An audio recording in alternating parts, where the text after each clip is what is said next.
however you bring a baby into this world is it's just incredible. And it's always amazing no matter how it happens. But I kind of had decided I have some ways that I would like it to go for me. And, there's a number of reasons for that. So that's why I kind of was like, what's this correlation with induction and C-sections and kind of sounding like with some of these birth stories, things, maybe weren't so much in people's control. And I wanted to try to, I guess, have as much control as possible, understanding that obviously birth has its own plan and your baby's always going to kind of have their own plan as well. Getting pregnant and giving birth are two of the most exciting things you can ever hope to experience in this life. The moment you think you could be pregnant, you're frantically searching for all the best information, which is why you're here today. I'm Stephanie King, and with my many years of experience as a professional childbirth educator, doula, and lover of all things pregnancy, birth, and postpartum, I'm here to make preparing for your birth enjoyable, empowering, and totally easy.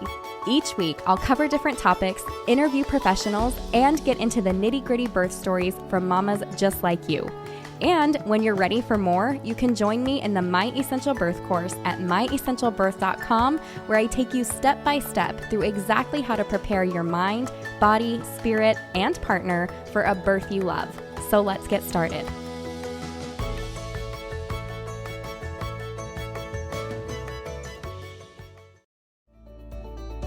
It's time! The My Essential Birth postpartum course is here. Whether you're pregnant, just got baby home, or weeks and months into postpartum, this is the course for you. No more wondering what's normal for your body postpartum, if baby's eating or pooping enough, or how to get a good latch. You now have an all-in-one resource where you can click a topic and get the answer.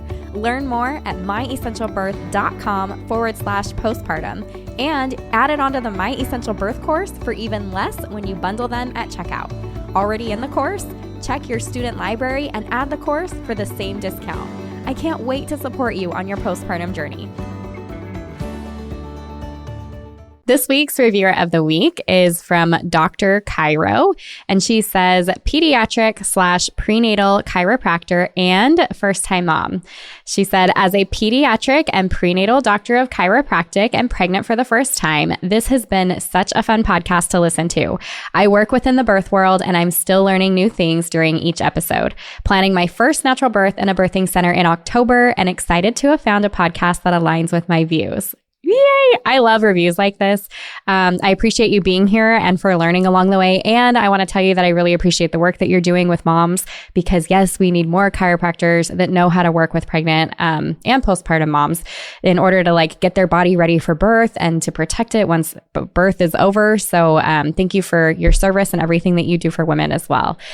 Today, you guys, we have another birth story, and I'm really happy to have with me Taylor. So Taylor, will you take a moment and introduce yourself? Tell us a little bit about you and your family and any information you want. Sure. Hi, everyone. My name is Taylor. I'm 28 years old. I live in London, Ontario, with my husband, and we just gave birth to our first baby girl, Lucy. So I'm really excited to be here. I was an avid listener of the podcast during my pregnancy, and we also took the birth course together. So it's kind of a full circle moment now, being here and getting the chance to share Lucy's birth story. So I'm really excited. Yeah, and I'm happy you're here, and thank you for being here with me to do that. Let's talk about, if we can start with your pregnancy. I love to kind of start there. Tell me a little bit about what it was like being pregnant for you. Yeah, so I loved being pregnant. I was really excited and felt really lucky that I got the opportunity to experience pregnancy. And I found out I was pregnant, actually. I've been feeling super nostalgic because I found out I was pregnant sort of around this time last year.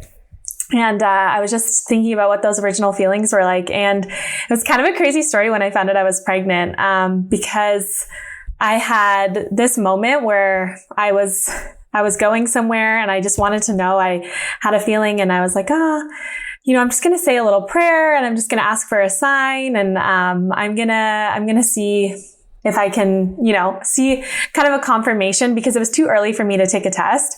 And I was sitting downstairs and, I just said this prayer and I, said, I want to know, can you show me a sign if this is happening for me? And I had these records on my desk. They were in a record stand, and there was the way that the record that was in the front was framed. There was a song, and the song had the word positive in the song, and it had isolated that word. So the frame of the record stand cut off that word, and the word positive was just on its own. And I started crying, and it was the weirdest experience because I was like, is this happening? And then I told my husband, I was like, I have a crazy story for you, but I can't tell you yet because I have to wait to see how this turns out. And sure enough, I had ended up taking a test before I even missed my period. And I had probably the faintest second line that you could get. And I was just had to really ask myself, am I seeing things? But no, there was a second line there. And so I was super excited. My husband, it was Father's Day weekend, and my husband came home that weekend and I told him the news, and we were just over the moon.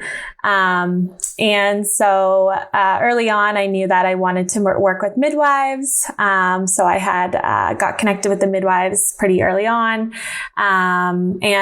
Going forward with my pregnancy, I was pretty lucky to have relatively uncomplicated, healthy pregnancy. I felt pretty good. I dealt with, some of the typical symptoms, some nausea in the beginning. I had a really busy summer. I was in Europe traveling, I had 6 weddings last year. And so battling some of those symptoms, in the craziness of life was a lot. But I just remember I was always thinking, oh, what a privilege to be able to feel sick for this reason, and I feel like that perspective really kind of helped. And then I just remember second trimester hit and I was like, oh, this is the best. I could do this all day. Felt really good in the second trimester. And then the third trimester was, when you get to the point where you just start to feel a little bit more uncomfortable. Baby's taking up a lot of space. My baby was particularly long. So she was just all up in my ribs and, trying to kind of figure out how to, get comfortable was a little bit of a task. But, I think a lot of the things that I dealt with were just kind of standard. And overall, I loved being pregnant. I just thought every time the baby moved, I just thought what a cool feeling and what an amazing thing to experience. Yeah, that is so neat. I hope you took a picture. Did you happen to take a picture of that record? I did, and where because I was positive? I'm going to tell people the story and they're going to think I'm crazy. Yes. So I had to take proof. And I think the record is still sitting like that on my desk because I haven't moved it since. Yeah, that's pretty special. Mm-hmm. I like that a lot. It makes me wonder too. So you mentioned that you knew from the beginning that you wanted to work with midwives. So what is your background with? I want to hear more about that. Where did that come from? How did you know you wanted to work with midwives? It was just through talking with other moms and just hearing, a lot of stories from other women online who had been through it. And I had just heard that the experience with people had really positive experience with midwives and just felt that it was a very personal experience. And that, when women are going through the journey from beginning to delivery with the midwives, there's, it's less kind of get you in and get you out of your appointment. And there's just a lot of time to just kind of sit down, really understand, your birth goals and things like that. I also, in the beginning, I was maybe considering a home birth. But we had ended up switching. My husband and I kind of said, for our first birth, let's try it at the hospital. And depending on how things go, we can consider, trying that for, one of our future pregnancies, because that is something that I think would be amazing to experience. But, I knew that if it came down to wanting a home birth, if I happened to switch my mind along the way, that the midwives would be able to accommodate that. So that was kind of part of it as well. So that's kind of neat. That's a thing that is unique to you being in Canada, for example, right? You can use the same midwives that you would use in hospital to come to your home. Mm-hmm. You get to choose, right? Yeah, exactly. That's pretty neat. I like that a lot. Mm-hmm. So same kind of going back to that again. So did you research birth before you got pregnant, or just what was it like along the way there that like, did you have friends that got pregnant and they were talking about midwives? Like, where were you hearing these stories? It's hard for me to pinpoint exactly like when it was like, I guess like it started for me, birth and motherhood and all things related for me was kind of something that I always admired and I always just thought was so incredible. And it was sort of a curiosity and an interest. And then I think when I became pregnant is when it turned to like full blown obsession. And I was just like, I just think like, this is amazing. And I want to just soak up everything that I can. I want to make it the best experience. I want to, really control kind of what's happening to me in my life around this time, because right now I know for sure that I get to do this one time. I'm hoping I get to do it maybe a few more times, but like, you don't know. And so why not just try to make the best of it? So what had happened, in my life personally was that I had seen, I'm sort of at the age now where a lot of my friends and people I know are starting to have babies. And I had seen this trend, just within my circle, where a lot of women I knew were, ending up having to have emergency C-sections. And, it had me thinking like I wonder why this is becoming seems to be happening more often, with young, healthy first-time moms. And more often than not, it was usually starting with an induction. And then throughout, the birth, it was turning to an emergency C-section.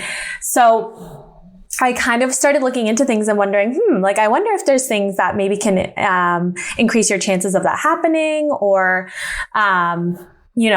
just kind of what was, why that was happening. And I knew at the end of the day that however you bring a baby into this world it's just incredible. And it's always amazing no matter how it happens. But I kind of had decided I have some ways that I would like it to go for me. And, there's a number of reasons for that.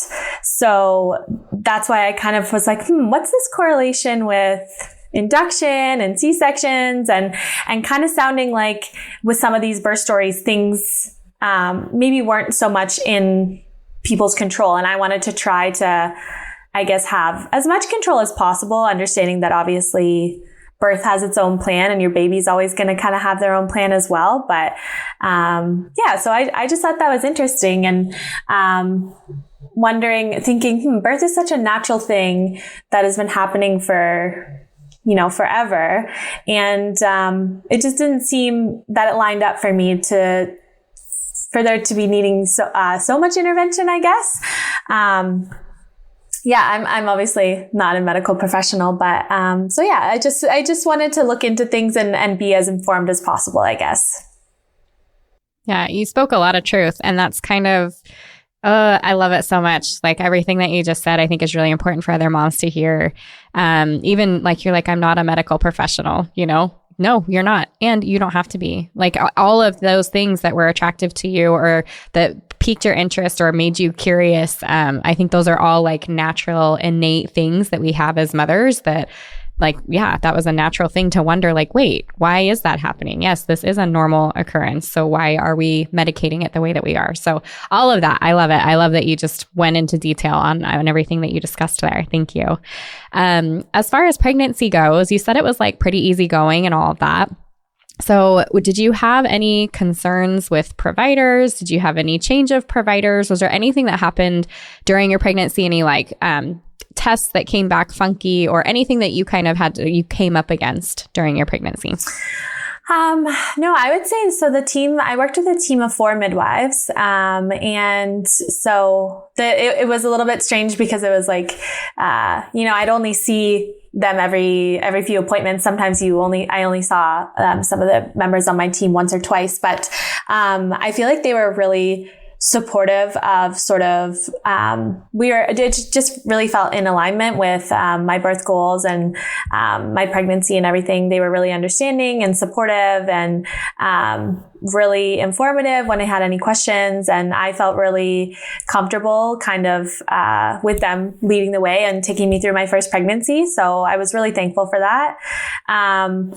The only kind of challenge that I kind of faced was actually with some of the OBs at the hospital once I had gone past my due date. But I don't know, do you want me to get into that now, or I know that might be another question. We'll come back to that. Okay, yeah. Perfect. Yeah. Yeah, no, that's great. Okay, let me take you back. Yeah, before we dive into all of that, your birth partner, so dad, what was it like? How did you guys prepare together? What did he do to prepare? It sounds like from the very beginning, he was on board with, whatever, and just really excited that you guys were pregnant and very supportive along the way. So what was that like for him? Yeah, he was just incredible. I mean, I knew that he was going to be amazing in all of this. Like, he was so looking forward to becoming a dad. And he is almost to the point where he is just like jealous of everything that I get to experience and how close I got to be to the baby. I think there's days where he wished he could be in my shoes. And, every chance that he got, it was like every time the baby was kicking or anything like that. And he was like, oh, do you want to feel like it was the first time again? Like, he was so excited. I would say a lot of the way that he supported me was, just kind of filling in, stepping up when I needed to, let myself relax, or if I was having an off day, or honestly, I was kind of surprised by how tired you can get in different stages of pregnancy. And I'm kind of the type of person where, I've been known to be a night owl. I'll stay up all hours of the night to get things done when I need to, but I couldn't fight the pregnancy exhaustion. So there was times when I needed to sleep, and he was really amazing for kind of stepping up and filling in the holes around the house and, cooking meals so I could nap, before dinner and things like that.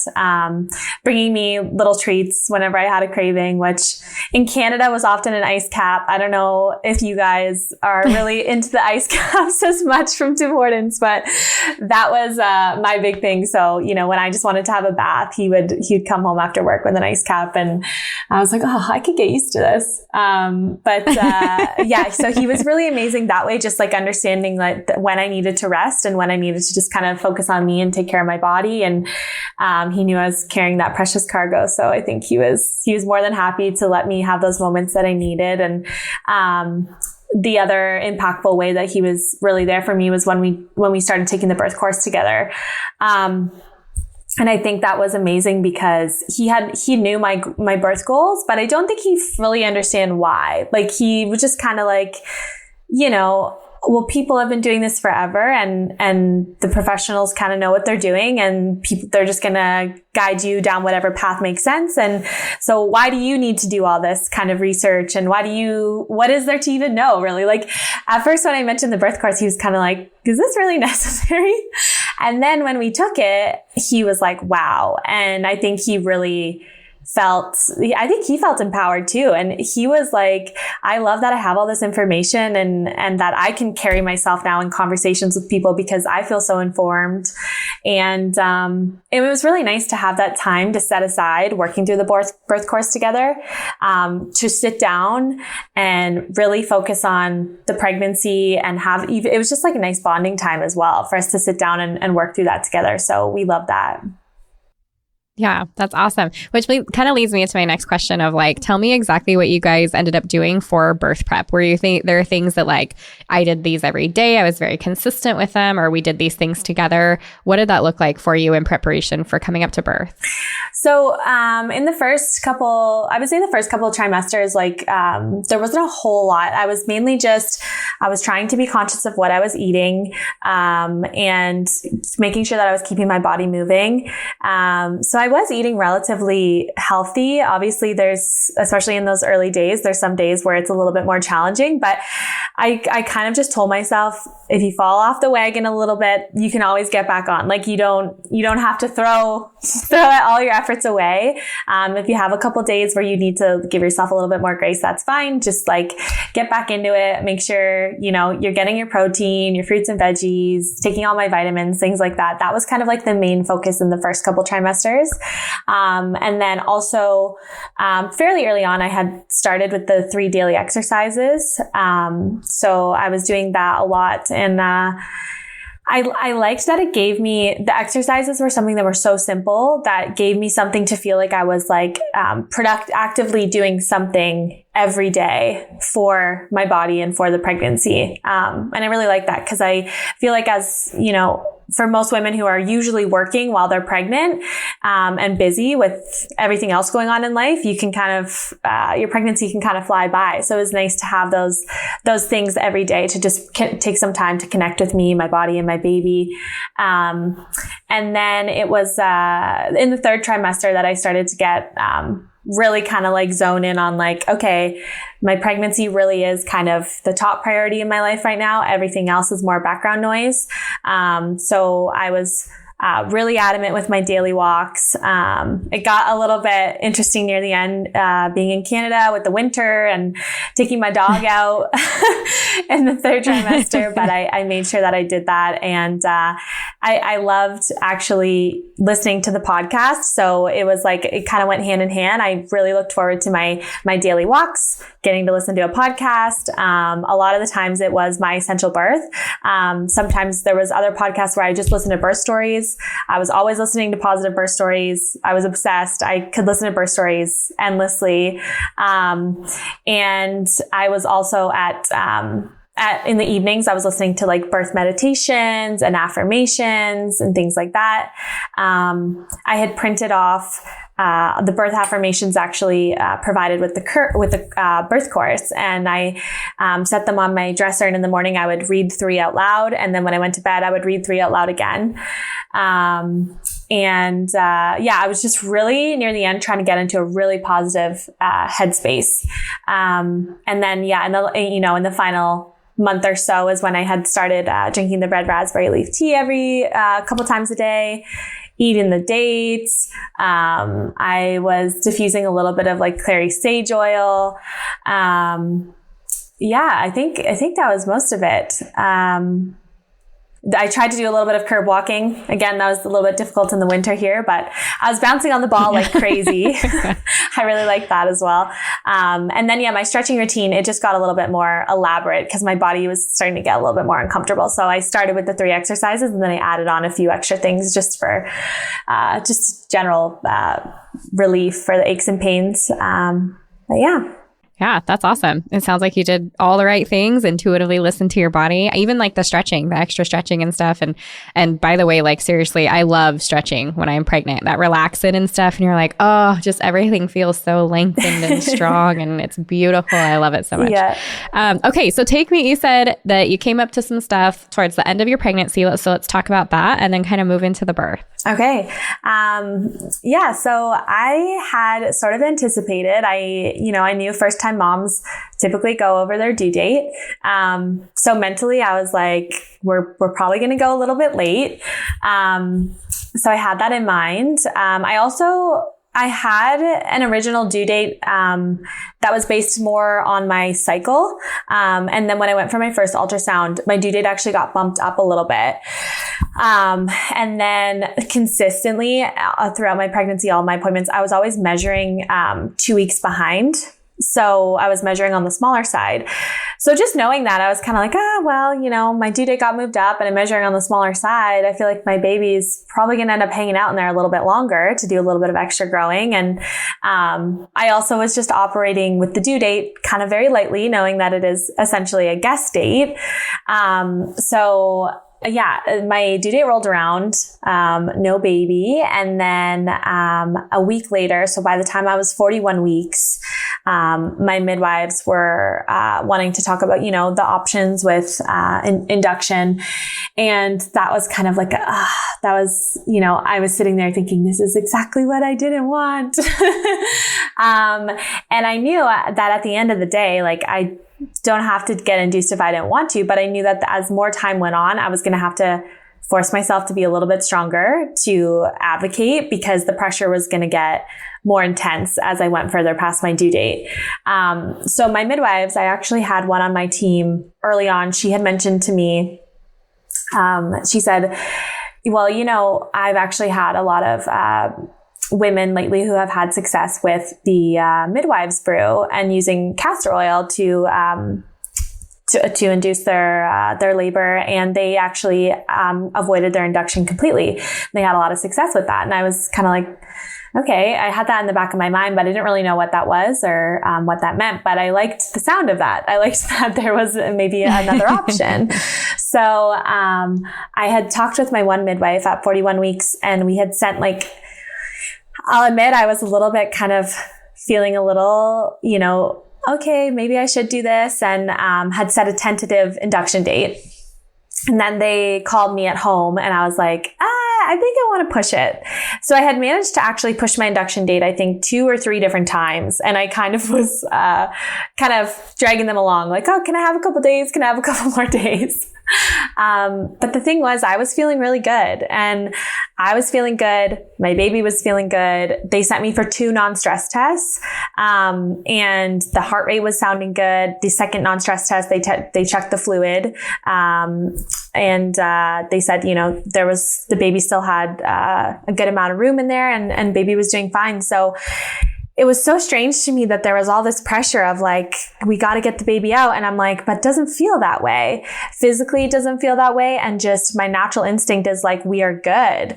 And if my baby's in there right now, it's probably because there's a reason, and she needs a little bit of extra time. So, when I was at the hospital for my second non-stress test, I had a couple OBs come in and talk with me, and they had asked me when my induction date was. And I said, I'm due to be induced in I think it was 2 or 3 days. And they were like, oh, well, it's probably a good idea for you to get the Foley catheter tonight, so that you'll be ready to be induced in a couple days. And I said I'm not supposed to get the Foley for another couple days. And they were kind of like, well, you are this many days past your due date, and we would really recommend that you get this done before you leave. And I said, well, I don't think I want that. And they were kind of questioning me why my midwives allowed me to push my due date. And I explained the reasons, and they were like, okay. And then they went over some of the risks of going past your due date, and specifically going past 41 weeks, which I was aware of. And I respected that. They were respectful with how they presented it. And I know that that's their job to give me all the information. But they were definitely, at one point it seemed like I did have to question, do I have a choice here? Are you going to let me leave? And the one doctor, she left, and she was like, well, I'm just going to go talk to, I'm not sure, another doctor. And it came across very much like I have to go get permission to allow you to leave. And I was kind of like, this is so strange, because what was the point in sending me for this test if everything was going to come back good? And, I got the green light that me and baby are both healthy, but then you're still telling me that we have to get the baby out anyways. So she came back, and she eventually said, okay, well, we'll let you go. You can go home tonight. And I was like, yes, thank you very much. I love the, we'll let you, I guess that's okay. We'll let you take your body where you'd like it to go. That's very much how it came across. So awkward. I do think that they have the best intentions, and I think that they are trying to look out for you and the baby. But I was just kind of like, oh, this definitely feels like a lot of pressure. But it was a really intimidating moment, but it was empowering, because it gave me that chance to be like, okay, you've been researching, you've got all the information, and information and facts aside, you have an instinct as a mom. And I was just like, this doesn't feel like it's my path, and I don't want this. So I had to be strong and say no. But I completely understood in that moment why so many women get to this point in their journey where they sacrifice their wants and needs and their goals, because there is that pressure. And also just feeling like, oh, well, the doctor is going to know better than me, so I'm just going to go along with what they're saying here. So, I left the hospital, and I kind of had a little bit of an emotional moment. It was like, whew, that was a lot. And a brief little moment of doubt of, was that the right thing for me to kind of stand up for myself? And I was like, no, you know what you want. And that's what you should have done in that moment. So, at that point, I had a couple days before my the furthest I was able to push my induction at that time was 41 weeks and 6 days. So I woke up on Saturday morning, and I had a moment with my husband. I got a little bit emotional, and I was like, this just feels like, I've been trying my best these past almost 2 weeks since my due date to just be positive and go to bed, no expectations, just kind of, my baby's going to come when she wants, just let it be. I was doing all the things that I try to, could to encourage labor, but, I did get a little bit discouraged and I was worried. I don't know how much longer I can stand up against the pressure and say no. And, I also did have that fear of what if I, am so stubborn and I almost go against their advice too much, and then it comes back to bite me and something bad happens and with the labor. So that was also a fear of mine. So I woke up Saturday morning and I was due to have the Foley catheter that night, and then the next day was going to be my induction. And I'm just sitting around on the couch thinking, I feel there's been no mucus plug, no water breaking, no contractions at all. I was getting convinced this baby's never coming. So I had been doing 2 days of research on the midwife's brew, and I knew that it was kind of seemed to be somewhat controversial. And I couldn't exactly figure out why, because the side effects didn't seem, the potential side effects didn't really seem like anything crazy. The one thing that seemed to be the big red flag was that there's known to be a risk of meconium in the womb, like a baby having a bowel movement in the womb, which can be dangerous. But from what I learned, that's already, you already have a higher chance of that happening once you go a certain length in your pregnancy because the baby is matured. So I'm that seems like maybe a wrong cause and correlation sort of situation where it's just coincidental that a lot of women who are in a position to where they're taking the midwife's brew are already so far past their due date. So, and I had also read that once you go past 41 weeks, there's actually quite a success rate, with inducing labor this way. So, it seemed kind of crazy, but I was I want to have control. I want this to go my way, and I have to go into labor today, because I don't want to start the whole induction process. So I went upstairs and I had blended my little mix of the castor oil with nut butter and juice and everything. It's quite an interesting taste, but I just chugged that back and was okay, now we wait. And I went downstairs and my husband and I were watching Wedding Crashers, and I'm just I guess we'll see what happens today. No idea what this day was going to bring. And little did I know, I was going to have my baby by the end of that day. So a couple hours after I had drank this, magical smoothie, I started to get a little bit crampy, and I had just thought, this is just a result of, the castor oil is basically a laxative. So I was I just have to go to the bathroom. And that wasn't too bad because I hadn't done that in a few days anyways. So I was this is fine. And that's kind of how things started. And then the cramps started to pick up and I was ooh, these feel like period cramps. And I've heard that can kind of be contractions. And my husband, honestly, we were so convinced this wasn't going to happen. My husband left the house to go help a friend with an errand. And then as soon as I realized these were contractions, I remembered my midwives were once you start having contractions, they're ignore them for as long as you can. Go for a walk, go to the mall, whatever. I could not ignore these. It was they came and they were coming in hot. And I was I think I have to start timing these. So I started timing them, and immediately it was, now I forget, what is it? 1 minute long, every 3 minutes for an hour? Yeah.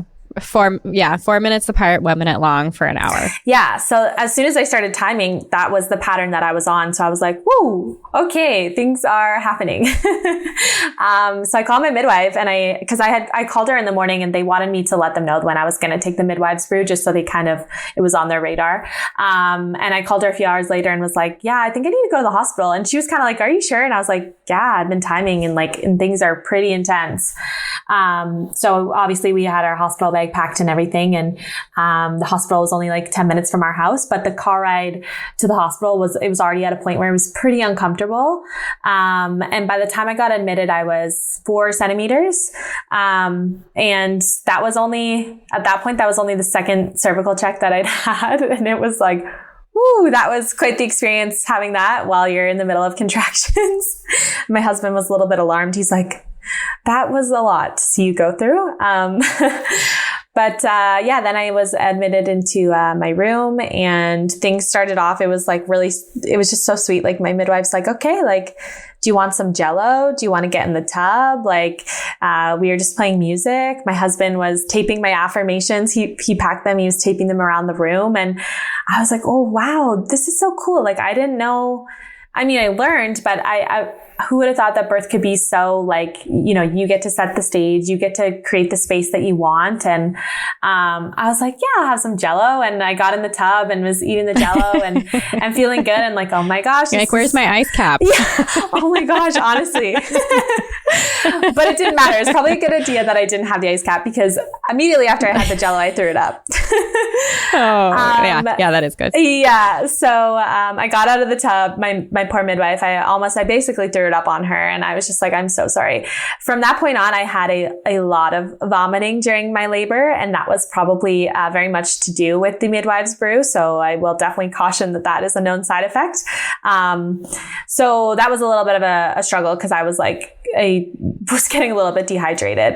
But yeah, I got out of the tub and I started a little bit of sitting on the birth ball. I was trying to keep moving as much as possible. But then it got to a point where I was feeling, it got pretty difficult. And, my husband was so sweet. I had like this little fan, and we had a water bottle, hot water bottle, all these little like tools in the birth bag. And he's just coming to my bedside and offering me whatever he could, And I got to a point where I was like, I know I had all these, I had like the birthing comb, to like squeeze in your hand. Right. I'm sure that works for some people, but I got to a point where I was like, nothing's working. And, I had what is it? It's like a mask, and it's, I forget what it is that you breathe in. It's almost like laughing gas. The nitrous? Yes. Yeah. So that was the one thing that I did say that I wanted. And I found it very, I felt like I was suffocating when I tried to put this mask on and breathe. And, so yeah, I things like just went like, whoosh, they started to escalate, and I was like, whoa, this is intense. I knew it was going to be intense, but it's a whole different thing to go through it. My midwife was the sweetest. She was so calm. She had the most like calm energy, and she would just come and like whisper like encouragement and things like that. And at one point she came up to me and she's like, okay, Taylor, you're doing a lot of screaming. Let's try to breathe. Let's bring it back. Let's bring your breath back. And I'm like, okay, yeah. I don't really know if I did that, but I would definitely say, women, do your breath work, do your relaxation practice. Cause that was one thing that I didn't do. With my next pregnancy, I will be doing, cause things just got so intense, and I was like, I can't bring it back down. So I got to like 7 centimeters, and I felt like I was just like waiting, and all this talk about transition. I was like, I just want to get there. I just want to get to transition and know that I'm on that last hurdle. So by the time I was around 7 centimeters, I was kind of feeling like, I don't know how much longer I can do this for. The contractions were just back to back to back, and there was no relief. And I was looking at my husband, and I was like, I went into it with an open mind, and I kind of told myself, if you want to get the epidural, then, and that's what you need, then there's of course no shame in that. And just do what you need to do in the moment. And I really felt like this is getting tough. I've gotten this far. I think I'm ready. And I kind of had mentioned it to my midwife and my husband and said, I don't think I can really do this on my own much longer. And it was like they both knew that I had more in me. And that was amazing, because if it wasn't for both of them being like, you got this, and it wasn't in a way of like, no, you can't have it. It was like, we really think that you got this. You're progressing really well. You just got to keep going. And having that external support was that little bit of extra that I needed to keep going, because if it was just me in that room, I would have been like, I'm done. So they really believed in me, and it turns out that I did have that little bit more in me. And, then we definitely went through transition, and, I loved that my husband knew and recognized what that looked like because of the birth course. And he was like, it's exactly like you guys talked about in the birth course. Like he was excited. Like he was like, yeah. It's getting crazy. We're almost there. Yeah. So, I knew that I wanted to try to deliver, on my hands and knees or on my side. And I wanted to try to be in positions that could encourage, maybe less chance of tearing. So I had started on my hands and knees. That was good for a little while. Then I eventually switched to lying on my side. And then we got to a point where, things kind of slowed and my contractions kind of started stalling out. And the midwives were like, I know you don't want to go on your back, but it might be worth trying, just because it may encourage a little bit more progress. And the baby's, they could kind of see the top of the baby's head. And so I had that little bit of like, okay, like we're getting there. We just got to keep moving. And so in that moment, same thing with the knowledge from the birth course. Like I was like, yeah, changing positions. I don't want to deliver on my back, but if that's what it's going to take and that's what my baby needs to keep moving down, then like, let's do it. And I did go on my back, and then I had I should say like at this point I was pushing, and my contractions just like changed to all of a sudden I was pushing. And that was a weird feeling because I was like, whoa, I don't even have control at this point. Like my body is pushing. So yeah, the contractions kind of picked up again when I went on my back. We made a little bit of progress. At first I was, kind of like leaning forward.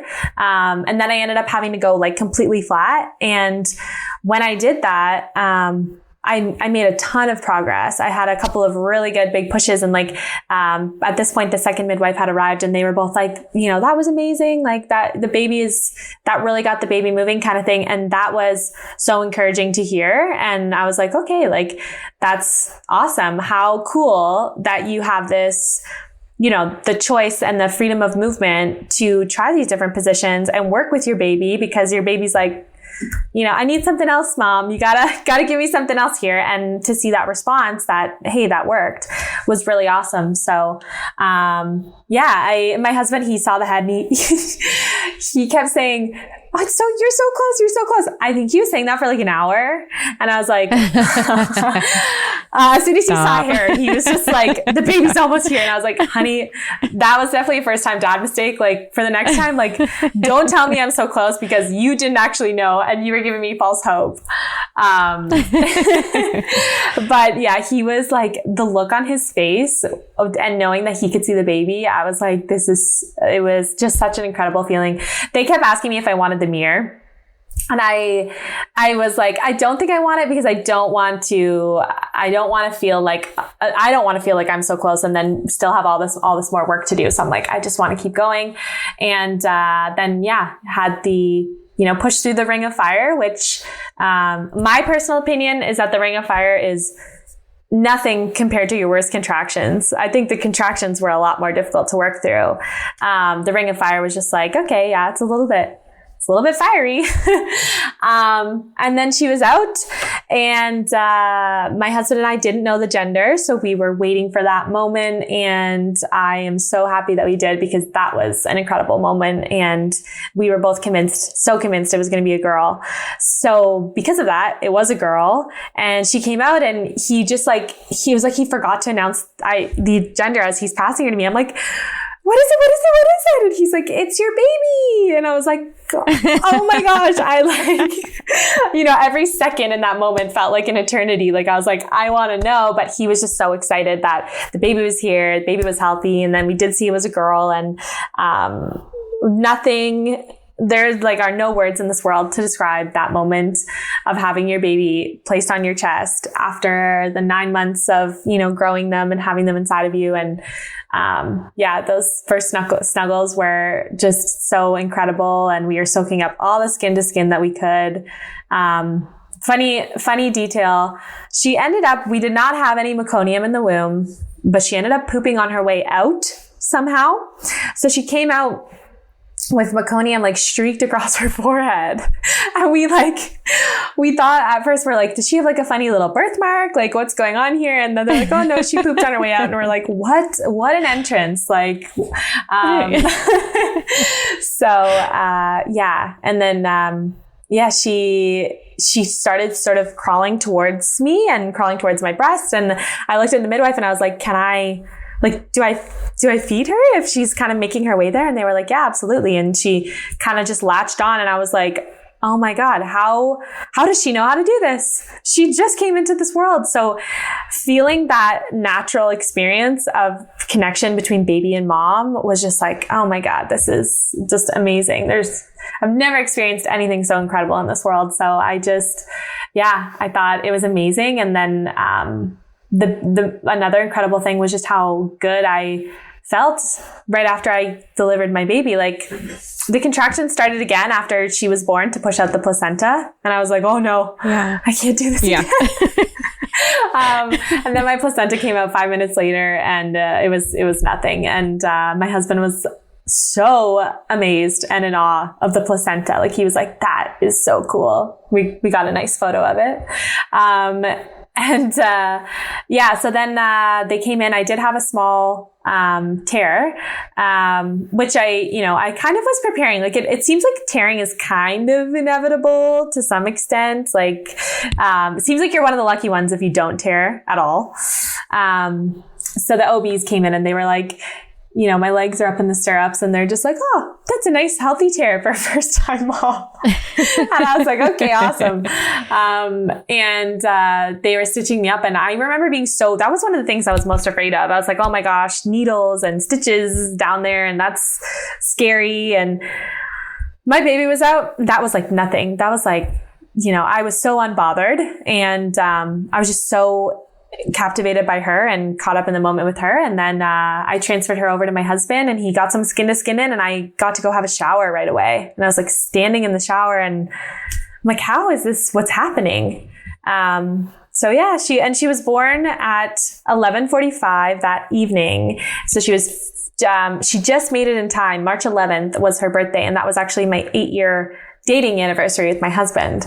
How cool is that? Yeah. That's awesome. So it was a really special day for us. And we're like, I was looking at the clock while I was pushing, and I was like, I gotta get her out. And she made it just in time, just 15 minutes shy of midnight. So yeah. Yeah. I honestly, I thought about this, and I don't know how to explain it. The early contractions were definitely a familiar feeling of like, okay, I've felt this before. I've been someone that's always had really strong periods. So, I was like, oh, some cramping, like I can handle this. And when it changed to be more intense, I don't really know how to explain what it felt like. You definitely do feel the wave. Like you start to recognize when it's peaking, and then you're like, you kind of get that little bit of relief, and you're like, all right, it's coming down. But near the end, that as soon as it's coming down, it's just going right back up again.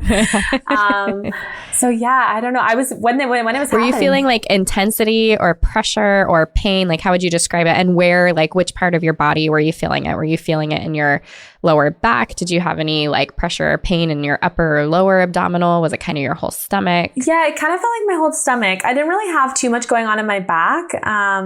My husband and my midwife did help me. I forgot to mention that along the way with a little bit of like, the counter pressure on my lower back, which was nice. But, I didn't felt like it gave me as much relief as I've heard other women talk about. It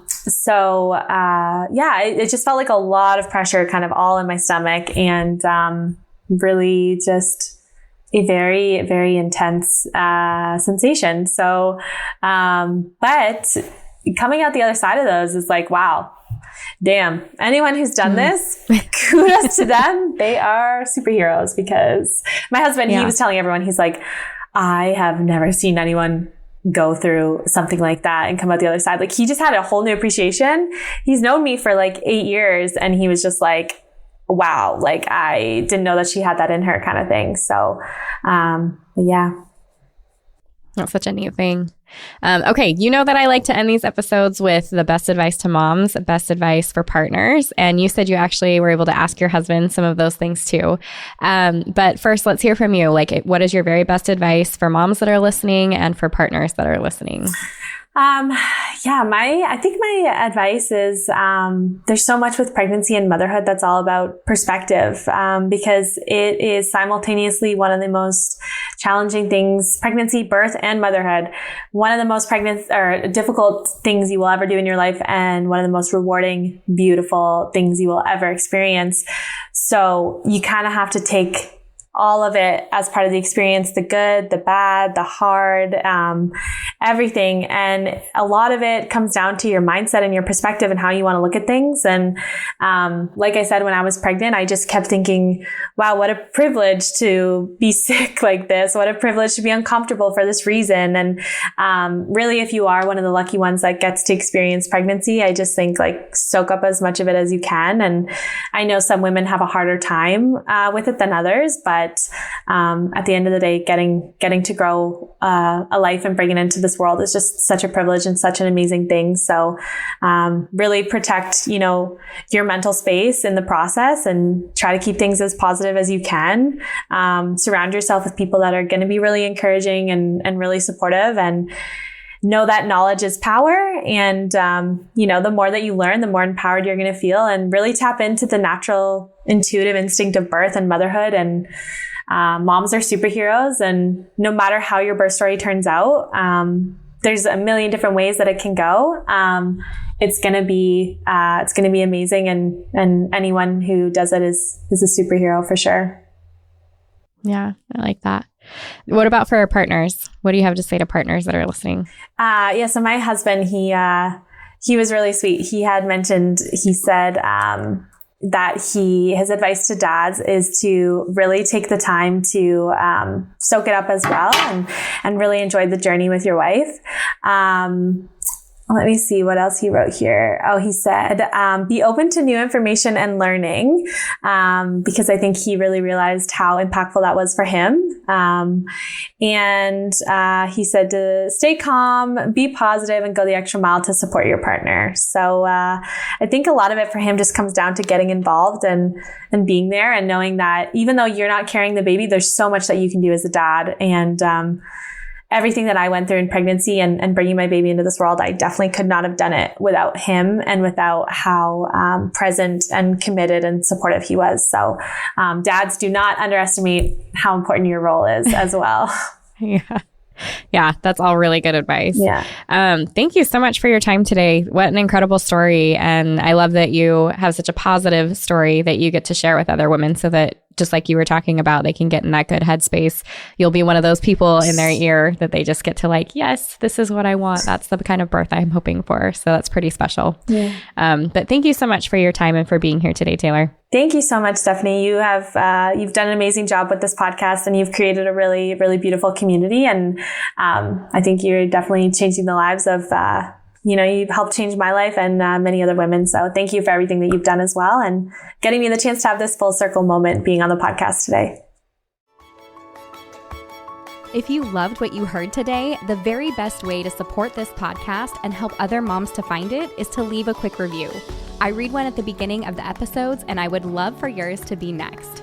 And if you're ready for even more pregnancy, birth, and postpartum goodness, come join me in the My Essential Birth course at myessentialbirth.com, where I will hold your hand and walk you through pregnancy and birth step by step, so you're totally prepared for a birth you'll love. See you next week.